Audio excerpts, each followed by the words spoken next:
Hello, everyone, and welcome once more. We all know Humans of Pharma by PharmaState Academy is focusing on different pharma stories which are based on any pharma career, one's pharma journey, current affairs, and the book discussion. I'll be your host for the day and take you to the fifth episode for a book discussion. Today, we will look at the most comprehensive book a brand manager could possibly need: High Performance Pharma Brand Management, a proven path to all the success and money you will ever need in the most elite job for the pharma industry. Book contains only true case studies that will help you build your brand manager career and will guide you throughout your journey in pharma brand management. The book is all about if I can, you can too, and a living life of a design. So, a wise man said, a good book is an event in the life of an author. Well, this good book is a contribution back to the industry by an industry expert, Manish Khandpekar sir. Sir has 22 years of experience in top organizations like Zydus and IPCA. He joined as a medical representative and went on to become a vice president in 15 years. From managing small brands to building 100 to 500 crore value brands, he has had sustainable competitive experience in marketing, sales, and as operations head. Thank you, sir, for your presence. Thank you. So let's roll down to the path to knowing more about high performance pharma brand management and take charge of your progress, career, and money. So, Manish sir, here I go with my first question. What prompted you to pen this book? First of all, thank you to PharmaState Academy for giving me this opportunity. You guys are doing really good in the pharma industry, and I really read all the posts from Pharma State Academy. Though this is the first interaction with you all, I'm very happy. Somewhere in July 2015, to be precise, on 11th of July 2015, I was giving a lecture to Manipal University, students from Manipal University at Mangalore. There were around about 200 students. And the topic was must skills required in the corporate world. So that time, one of the students asked me, sir, if I have to become like you, or if I have to become a prominent person in pharma brand management, so what should I do, or how should I go about? Are there any books or good reading material? I just thought for a moment, and I thought I could recommend some books because some books were available that time. But then I thought, have I read any book which has taken me through the journey, right from the start till the end, or you can call as the life cycle of a pharma brand manager? So the answer was no. So as you all know from my book that I love a life of design. So somewhere at the age of 24, I had written that at the age of 43, I will be vice president. At 45, I will try to be financially independent and do things on my own. And that's how I wanted to go about. And the question was, if I have all the time in the world, what I would do? So I would read and write. That's what my point was. And finally, at the age of 45, when I took off, I adopted a daughter. I wrote a book. I always wanted to be an author. So the first book came to my mind is when I joined the journey as a pharma brand manager, what difficulties did I face? So the first difficulty was I asked my area manager, I wanted to become one of the brand manager. How do I go about? And his answer was like, I really don't know. So over the period of months, years, I saw people, I interacted with them, and then I got an idea. How do I go about? So after my MBA, I got into pharma brand management. So the difficulties I faced during that earlier, with trial and error was around about, a couple of years went by. Then for another 7-8 years, I was stuck at one position because everybody used to say, you can't manage brands, you can't manage brands. So I was wondering why this is so. So somewhere I learned, over a period of time, and then it was no looking back. It was like, I never looked back after that. Life has been good to me. And the first book I thought I should write about was about, a pharma brand manager's life and how he should excel. Now, one of the most important points that came to my mind was As a pharma brand manager, brand management and personal development should go hand in hand. So I thought, let me share my experiences. See, in my 22 years of career, I couldn't lie anything. I'm still today the most honest person in my own family and in my own friends and all, because there was no reason, and straightforwardness helped me. So this came to my mind, and I used to write, between 5 and 5:30, one small episode of my life every day. So that was the time I wrote for every day almost for 100 days, and then I just left the contents like that only. After 1 year, I thought, why I should not publish it. I am not an author. Huh? I just tried to write something. Coming from the creative side, I knew how to write and how to create ads and everything. So finally, what I did, I created 40 copies of it and I sent to the 40 top industry leaders. And when the feedback came, and I was so happy, not only these 40 people gave in the testimonials, they recommended how to structure the book. And it was very evident and clear that this was the first kind of a book in the marketplace which had brand management with practical experiences and personal development. And a part of coverage of the book, you will observe that there's a lot I discuss about money part. So those three things became very clear. And after getting testimonials from this 40 top industry leaders, I thought I should go ahead and launch with the book. And after launching the book today, more than 1,100 brand managers have started reading it, and they're growing with the book. I'm very happy. See, I started from zero, so 1,100 is a very big number for me.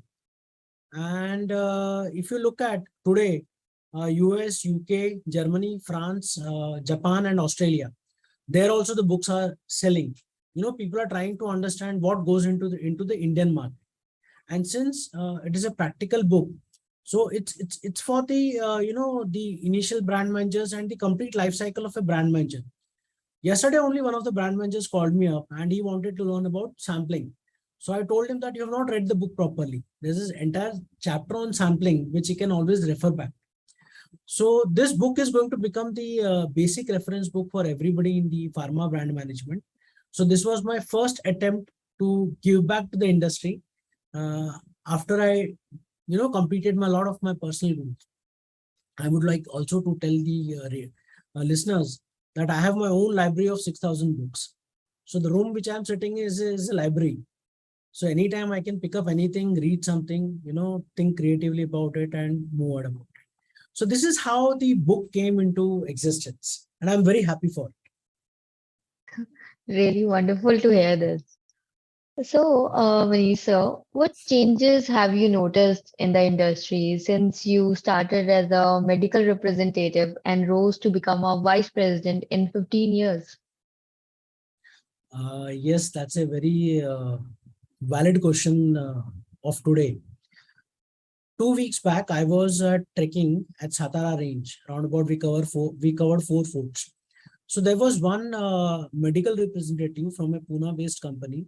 She's in the company for last 20 years. So during after our dinner was over, we stayed at a in trekking and all, you have to stay in temples and wherever you get the space. So I just asked her, what changes have happened in the industry, because it's been almost 3.5, 4 years for me also. So then she told me that a lot of digitalization has happened and a lot of things are happening in the industry. So my next question was, has anything changed at the customer level? She said no. The customers don't give you time right now also. It was earlier also, and that point has remained unchanged. So whatever we are trying through the medium of digitalization, it has only remained through the the corporate journey, not at the customer end level. Might be ECMEs or analytic models, or a lot of digitalization. What we talk about, it has remained till the advertisement of OTC, but not into the prescription market. So anybody who has to become successful today has to have a mix of both marketing and digital, both. Like today only Dr. Satish Gupta asked this question on forum of LinkedIn. So I saw that marketing and digital has to go hand in hand, and they have to go together, both of them. So these things have changed. Second is a lot of opportunities have got created. See, more than 60,000 brands are there in the industry. But if you look at the number of brand managers handling them, it's handful. So I would say, 10,000, 15,000 would be the good number that would be available. Rest would be there. So this is second change. Third is, if you look at 20% of the companies, they have a structured training modules or experience sharing where people, that's how we learn. But if you look at 80% of the companies, they're still in the fighting mode. They don't know how to build brands. They're struggling. They're trying to do things. A lot of mix and matches happened in the industry. Today also it is happening. I always tell people, don't look at the mix and match. Look at the basics and continue with the basics. Mix and match will remain. It's not going to go anywhere. So whether UCPMP comes, I've been seeing UCPMP for 10 years plus. Nothing has happened. So all those things will happen, but then you have to be with your basics. The one thing that hasn't changed in the market is when I read marketing management from Kotler, nothing has changed. And I don't know why people think that change is happening every day. The basics have not changed. So if you look at all these parameters, this has changed in the industry. A lot of shortcuts have also come in. No issues, but they have their own limitations. Still, strong companies are going in a big way with the basic things. So all these things are going to continue. And attrition has seen a new light. But there are 3 companies in the industry where the attrition rate is less than 3%. I can't name those companies, but when I look at those companies, they're brilliant companies. Nobody wants to leave them. And I can name it, but that's not the right way. So people talk about attrition, but no, this is something which is an example in the industry. So all these changes, if you see, the basic things have remained same. A brand is a brand, and brand lives forever. Whether it is, if you see the KPIs of even the CEOs of the company, they have big brands in their portfolio for managing it. So if that is the case, then this brand management becomes important. And since I had the core competency, I could write about it, because 22 years with a lot of work done, I can give it back. So that's how it is. And if you look at, these are the overall changes that has happened in the industry. This sounds so amazing, really. So this brings to the another question. Like you said, the phrase "take charge of your progress, career, and money" is emphasized as the title of your book is expanded. Where do we, as a pharma professional, stand when it comes to money, advancement, and careers? Again, I will start with an example. It was 2008, and I was sitting in office along with an HR professional, and a gentleman in the field got retired, and the final calculations were happening. And I asked him, what is the PF that this person got at the end, at retirement? What was the value? 33,000. So I asked him, what with 33,000, what this person is going to do? So he told me, sir, the problem was of basic. When he joined long back, the basic was very small, and whatever he has, got increments in terms of basic has remained at a percentage over the years. That's why his PF contribution has remained low. So that gave me a thought that if this is going to happen, then isn't it that everybody should become intelligent on managing money also along with their careers? I'll tell you why. If you look at the technological advances as of today, if you read all the papers being published across the world, it is very clear and evident that because of these advances, the career of people who are doing job is not going to be more than 20 to 30 years. You understand what it used to be 40, 45 years. It is not going to happen that. At the 20, 25 or 30, they will have to move out from the industry. And if you look at pharma industry has always remained a mix and match of things. So if you're not able to manage your money well during the first 20 years or 25 years, you can see many pharma individuals till today at the age of 70, 75, 80, 65, they're still in the marketplace trying to do something creatively and earn from it. I mean, you must have observed it. So why that happens? The reason being the insecurity, the feeling of insecurity will remain because they feel that the money that they have will not suffice. See, if you really had a passion area, the passion area is seen in a different way. The passionate people are altogether different when they do things. So if you see the book, which says very clearly career, progress, money, all things have to go hand in hand. See, if you might be very, very successful, but at the end of 30, 35 years, if you feel that whatever percentage interest you're getting from that money is not enough to survive, give you a survival for another 20 years, it's not going to help them out. So basically, uh, it talks about competitive benchmarking of your salary with your experience with the other individuals in the industry. So if that has to happen, you have to match your skill areas. Say, for example, today I will say, you are getting an X salary and I'm getting an X salary. Both salaries would be different. The reason being the skill areas are different. So what skill areas would be required for 10 years during this cycle of brand manager? You have to get the maximum and you have to be the best. If you can't, things are not going to remain the same. So that's why if you see, the book has brand management, personal development, and also an element of how do you make money somewhat fast as you move ahead during your careers. So there's a very clear-cut plan which is included in the book. So that's how it is. And with this, we can say the phrase will definitely help pharma professionals remember this. So moving ahead, Manish sir, employees and recent graduates may be lacking in some areas when thinking about their future careers. How is this book going to benefit them? Uh, I graduated from Bombay College of Pharmacy in 1995. And when I came back home, I told my father that I have done the graduation. He told me, you need to get out of the house, and from tomorrow onwards, you need to learn. You need to earn. And then I was blank what to do. I went and gave almost 27 interviews, failed at everything. Finally, I got into one company, and that they also placed me somewhere outside in Maharashtra.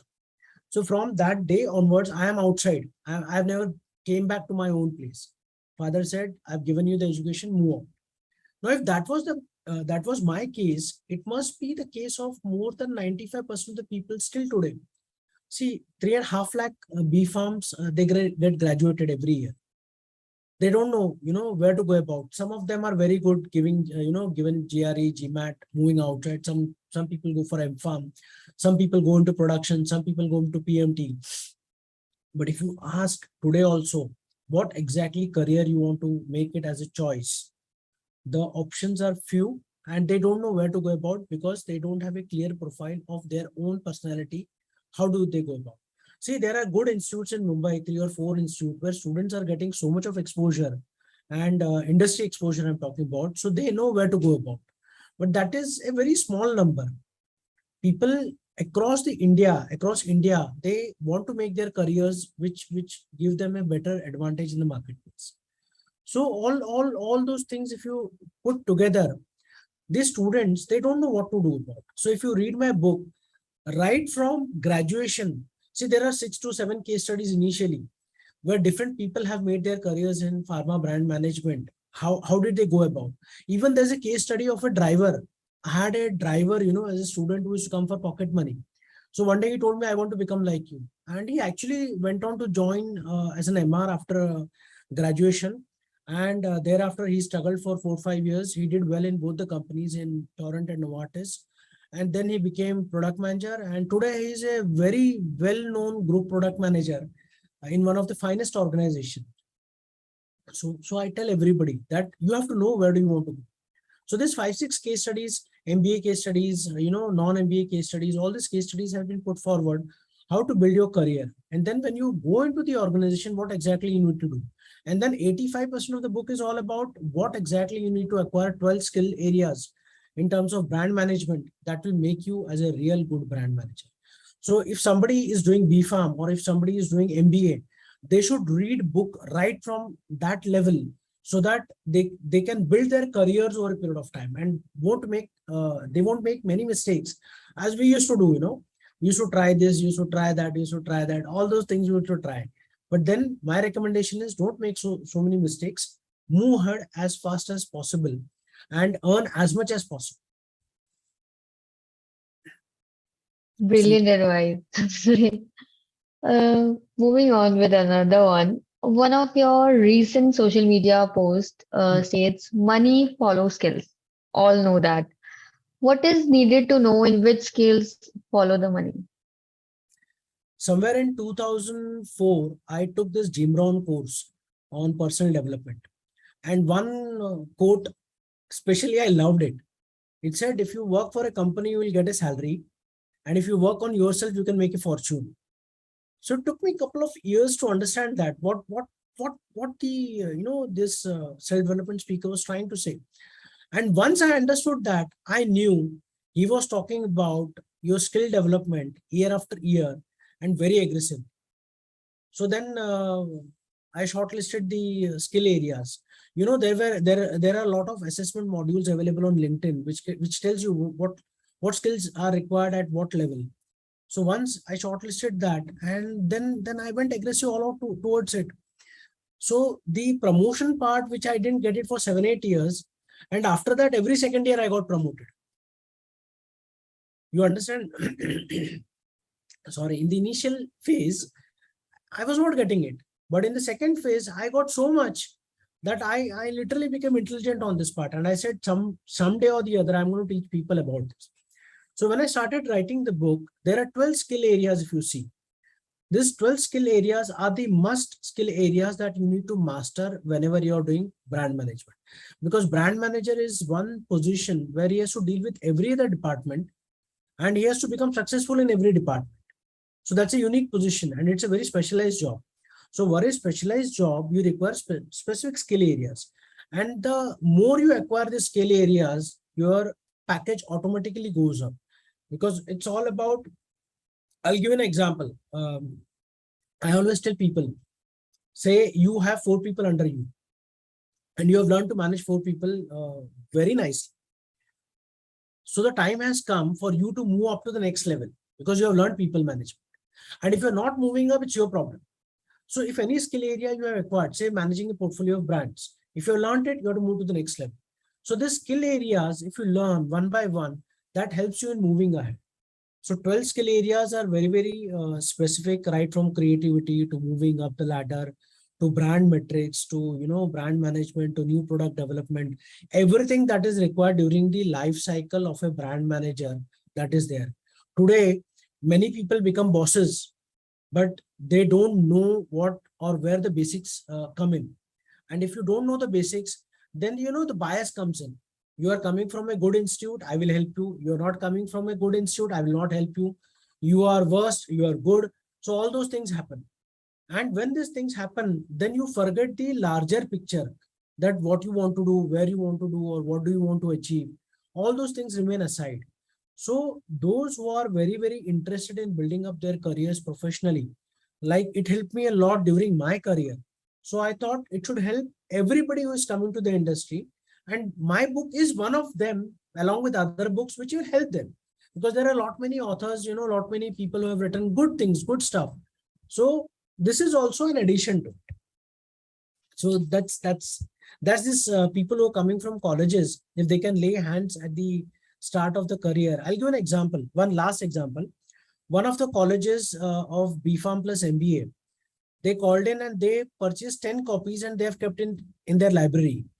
So why they have done so? Because whichever student of MBA comes in, they see the book, they read a bit of it, they understand a bit of things, and they call me also. I mean, many students call me directly because they know my nature. I am ready to talk anytime with anyone. So they ask questions, they ask about their careers, all those things. So if you get exposure during your college years, it would be the best thing that could happen to you. It can build your career. True. Skills and money are linked in such way, and your book does a great job of explaining this. And so your thoughts are really inspiring, though. Like you always convey this, Manisha, with an achiever's mindset, everything looks so easy. Work and achievements should go hand in hand. That's called a career. We would love to know more about that. If you have to live a life, live the life of maximum. True that. People get retired at the age of 65, 60. Then they have got hardly 10, 12 years to live by. Then they just wait for death. Okay, the death will come and will go about. Some people are so insecure that they continue to work till 70, 75. Now, why this comes in? Because they don't have hobbies. hobbies are something which you have to look into right, from your younger days. You should have one or two hobbies. Like I have a hobby of cooking. So half of the time you'll see me in kitchen and half of the time you'll see me reading and writing something. Or a part of it I'm playing with my daughter or I'm trekking somewhere else. So I have my goals very clearly written. This is what I want to do. And this is what I want to manage things. So when you have your eyes on smaller stuff, you forget the bigger picture. So my bigger picture during my career was how do I do something on my own at the age of 45 independently without any constraints. That was the aim. So somebody asked me why you're not writing on financial freedom. I said, I'm not an expert on it. Probably I will live for 5, 6 years, 7 years in that portfolio and then see how I can write it back to you. But that's not my core competency. My core competency is into the pharma brand management, which I can always do a justice. Now, if you look at, when you're looking at the smaller picture again and again, you're missing the bigger picture. So this missing the bigger picture will always put you on a downside as you move ahead in your career or in your family life or along with your friends. So when I say achievers mindset, see, remember one thing, when you go to the office every day, you should always ask yourself, what exactly is going to get me the end results. I'll give an example. Suppose I wanted on that particular day a particular approval from my boss, so my entire behavior was aligned to it, so that my aim was at the end of the day I need this approval. The reason was, when you align your behavior to the end results every day, you will become brilliant over a period of time. You will not get into smaller stuff like she's doing this, usne dabbe mein ye laya, usne ye laya. You won't get into it. You will focus on the final results. How do I complete this project? How do I get 10 more professionals on this platform? How do I build 100 cases in a month, which I can run for the entire year on Humans of Pharma? So that bigger picture makes a difference. So when you're looking at the bigger picture, you're always focused. But when you're looking at smaller picture, you miss on the things. So when I say achievers mindset, achievers are basically people who continuously they continue to do things. See, I always tell I'm an average guy. I didn't get, distinctions and other things in my college days, but then I should try. Even if you kick me today, I will try. I said, I will try. I said, I will try. So in that process of trying, that is called as achievers mindset. They never say no. And they say yes to everything. See, it took around about, some time for me to come up in the industry. And not many people know me. It's a small contribution that I have made. But I know as the time goes by, most of the colleges in the country, they would know about things. And I'm sure that right now I'm busy with my small baby. She's very small. But once she grows up, I will be able to contribute more to the industry back. Because in 22 years, I had a habit of writing my diary every day from all the cases, from all the case studies from the industry, and reading so many books. So the material is already there. It needs to be structured and put back in a very, very simple way. You know what interesting fact? In my book, there was one difficult word which I asked editor to remove it. He asked me why. He said in the entire book, there is only one difficult word. I said, I don't want it. Why? Because even a child of 12 years, if he read my book, he will be able to understand. Or even if a professional of 20 years experience, if he reads it, he will understand what I'm trying to tell. So that's the simplicity I have maintained in the book. The reason being, it should help others. It should not, books are sophisticated. I hope if you read a lot, you will know. They are sophisticated. Half of the things you don't understand. So I thought, no, not let's not do it. Let's do something which will help universally. And over a period of time, it should reach everybody. So this is how I wanted to go about. And I think Dr. Satish Gupta connected with me very recently, and he said, we have launched this program of Humans of Pharma. I said, brilliant. I want to be a part of it. And then we all went ahead. Dr. Sinha, Swati Sinha, she connected me 1 year back during the launch of my book, but she's a busy person. So she said, we'll connect with you over a period of time. It's done. And you are looking at it, Humans of Pharma, you're doing a brilliant job. So that's how the entire thing, went by. And I'm very happy about it. And with this, we also can say that we have gained a lot of knowledge today, sir. Thank you. And thank you for being here and for taking out the time out of your busy schedule. Thank you. And yes, with the book discussions today, tomorrow, and coming in the future, just remember the learning never exhausts the mind. And here, with the ending note for everyone who is watching, I hope you enjoyed this episode. Reach out if you have any suggestions for future episodes by connecting with us on LinkedIn and other social media channels at Humans of Pharma or by email us at humansofpharma@pharmastate.com. Bye. Thank you. Thank you. Thank you so much.